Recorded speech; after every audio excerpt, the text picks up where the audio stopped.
الحمد لله رب العالمين وبه استعين واشهد ان لا اله الا الله وحده لا شريك له واشهد ان محمدا عبده ورسوله اما بعد. تحریف کا کیا معنی ہے؟ تحریف یہ عربی زبان کا لفظ ہے. اس کے معنی ہوتا ہے تبدیل کرنا. تو جو نص آیا ہے، جو کتاب و سنت میں الفاظ آئے ہیں، وہ اپنا ایک لفظ ہے اور ایک اس کا معنی ہے. تو کبھی لفظ کی تبدیلی تحریف میں، کبھی لفظ کی تبدیلی بھی تحریف ہے اور معنی کی تبدیلی بھی تحریف ہے، کیونکہ تحریف کے معنی تبدیل کر دینا، بدل دینا. تو اس کی کل 3 صورتیں بنتی ہیں. ایک صورت تو یہ ہے کہ انسان قرآن و حدیث کے الفاظ ہی کو بدل دے اور اس تبدیلی کی بنا پر معنی میں کوئی تبدیلی نہ ہو. اور دوسری صورت یہ ہے کہ الفاظ کو بدل دے اور اس کی وجہ سے معنی میں بھی تبدیلی ہو جائے. تیسری صورت یہ ہے کہ معنی تو نہ بدلے، لفظ تو نہ بدلے، لیکن معنی بدل دے. اب اس کو ہم مثالوں کے ذریعے سمجھتے ہیں. تحریف لفظی 3 قسمیں ہوئیں. تحریف صورتیں ہوئیں اور تیسری صورت ہوئی تحریف معنوی. تحریف لفظی یعنی لفظ کو بدل دینا جس کے ساتھ معنی بھی بدل جائے. جیسے بعض منحرفین نے قرآن پاک کی آیت ہے وَكَلَّمَ اللَّهُ مُوسَىٰ تَكْلِيمًا، اور اللہ تعالیٰ نے موسیٰ علیہ السلام سے بات کی، گفتگو فرمائی، بات چیت کی. تو ان منحرفین نے اللہ کے پیش کو فتحے سے بدل دیا. وَكَلَّمَ اللَّهَ مُوسَىٰ تَكْلِيمًا، اور موسیٰ علیہ السلام نے اللہ تعالیٰ سے بات کی. تو یہاں یہ تحریف لفظی کیا جس تحریف کی بنیاد پر اس کا معنی بھی تبدیل ہو گیا. جب ہم کلم اللہ کہتے ہیں تو معنی ہوتا ہے کہ اللہ نے گفتگو کی، اور جب ہم کلم اللہ کہتے ہیں تو اللہ سے گفتگو کی گئی. تو یہ وہ تحریف لفظی ہے جس کی بنیاد پر معنی بھی تبدیل ہو جاتا ہے. تحریف لفظی کی دوسری صورت یہ ہے کہ اس کے ساتھ معنی تبدیل نہ ہو.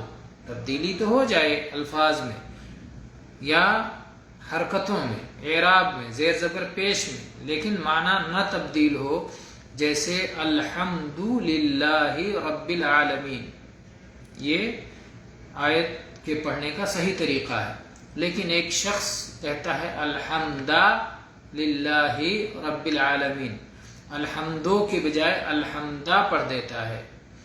تو یہ تحریف کر رہا ہے، لیکن عام طور پر یہ تحریف جاہلوں سے ہو سکتی ہے، نادان سے ہو سکتی ہے، کیونکہ اس کی وجہ سے کوئی معنی تبدیل نہیں ہوتا اور اس کے پیچھے کوئی مقصد معلوم نہیں ہوتا.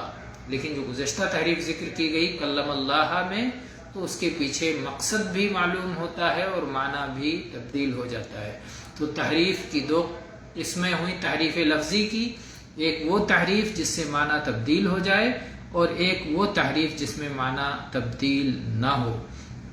تحریف کی تیسری قسم ہے تحریف معنوی، کہ لفظ کا ایک معنی ہے جو ظاہر ہے اور وہی معنی ہر کوئی جانتا ہے، لیکن اس کو ظاہری معنی سے بلا کسی دلیل کے دوسرے معنی کی جانب پھیر دیا جائے، تو اس کو کہتے ہیں تحریف معنوی. جیسے ید کا معنی ہوتا ہے عربی زبان میں ہاتھ.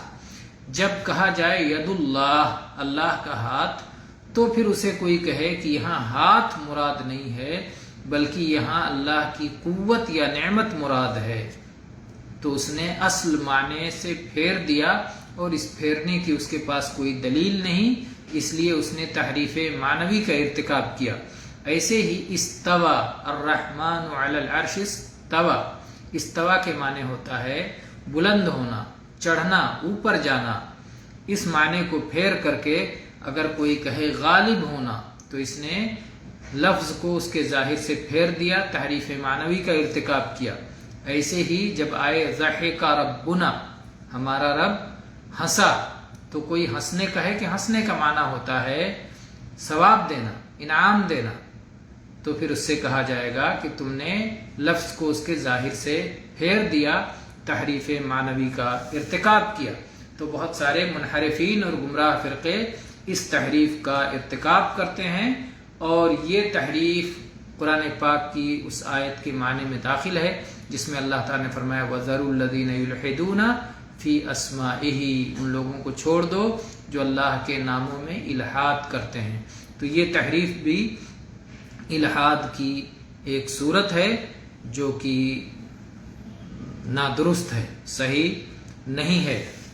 اور جو لوگ اس طرح کی حرکت کرتے ہیں ان کے یہاں بعض شبہات ہوتے ہیں جنہیں وہ دلیل بنا کے پیش کرتے ہیں، حالانکہ ان شبہات کی کوئی حقیقت نہیں ہے۔ وہ تعویلات جن شبہات کی بنا پہ کرتے ہیں حقیقت میں وہ تحریف ہے، اللہ کے کلام اور اللہ کے رسول کے کلام میں تحریف ہے جس کی کوئی گنجائش نہیں ہے۔ اور وہ تعویل جو تفسیر کے معنی میں ہو وہ تعویل درست ہے تفسیر کے معنی میں، لیکن اس کو کتاب و سنت کے موافق ہونا چاہیے۔ کتاب و سنت کے برعکس یا کتاب و سنت کے برخلاف جو بھی تعویل ہوگی وہ غیر مقبول ہوگی، سیاق جس پر دلیل نہ بنے، جس کے صحت کے لیے کوئی قرینہ نہ ہو، تو اس طرح کی کوئی بھی تعویل تحریف قرار دی جائے گی۔ واللہ تعالی عالم، الحمدللہ رب العالمین، وصلی اللہ علی نبینا وسلم۔